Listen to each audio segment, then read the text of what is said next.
জ্বলে উঠলো আলো, ডুবে পশ্চিম। গোলাপের দিকে চেয়ে বলল, সুন্দর সুন্দর হলো সে।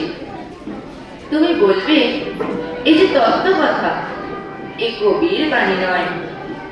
আমি বলবো এই সত্য, তাই এ কাব্য। এ আমার অহংকার। অহংকার সমস্ত মানুষের ভয়। মানুষের অহংকার বটে বিশ্বকর্মার বিশ্বশিল্প। তত্ত্বজ্ঞানী জপ করছে নিঃশ্বাসে প্রশ্বাসে, না না না, না কান্না, না চুনি, না আলো, না গোলাপ, না আমি, না তুমি। ওদিকে অসীম যিনি, তিনি স্বয়ং করেছেন সাধনা মানুষের সীমানায়, তাকেই বলে আমি। সেই আমির গঠনে আলো আঁধারে ঘটল সংগ্রাম। দেখা দিল রূপ, জেগে উঠল রস, না কখন ফুটে হলো মা। মায়ার মন্ত্রে রেখায় রঙে সুখে। একে বলো না তত্ত্ব, আমার মন হয়েছে পুলকিত।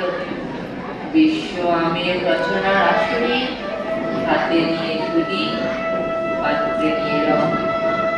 পণ্ডিত বলছে বুড়ো চন্দ্রটা নিষ্ঠুর চতুর হাসিদার, মৃত্যুদূতের মতো ঘুড়ি মেরে আসছে সে পৃথিবীর পাঁজরের কাছে।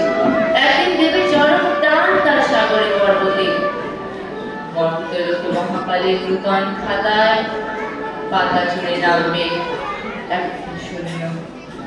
গিয়ে ফেলবে দিন রাতের জমা খরচ। মানুষের কীর্তি হারাবে অমরতার ধান। তার ইতিহাসে লিপে দেবে অনন্ত রাত্রির কালি।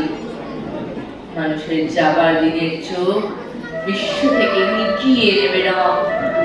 মানুষের যাবার দিনের মন ছানিয়ে নেবে রস। শক্তির কম্পন চলবে আকাশে আকাশে, জ্বলবে না কোথাও আলো।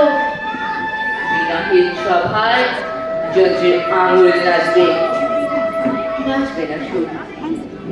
সেদিন কবিত্বহীন বিধাতা একা রবেন বসে নীলিমাহীন আকাশে, ব্যক্তিত্ব হারা অস্তিত্বের গরিব তত্ত্ব নিয়ে। তখন বিরাট বিশ্বভুবনে দূরে দূরান্তে অনন্ত অসংখ্য লোকে লোকান্তরে এবারে ধরিতে হবে না কোনখানে। তুমি সুন্দর, আমি ভালোবাসি।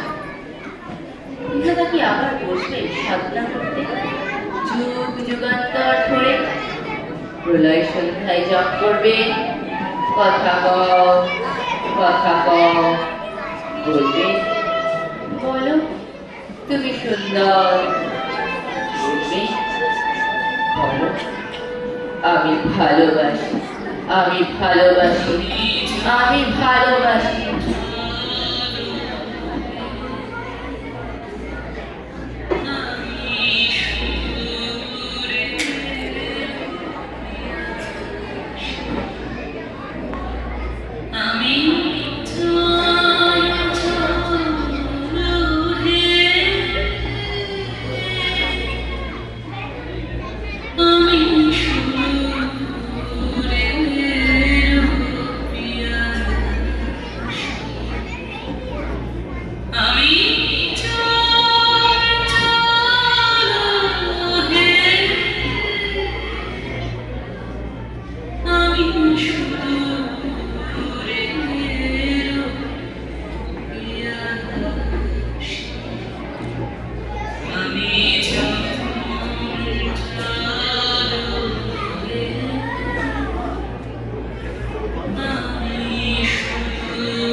मैडम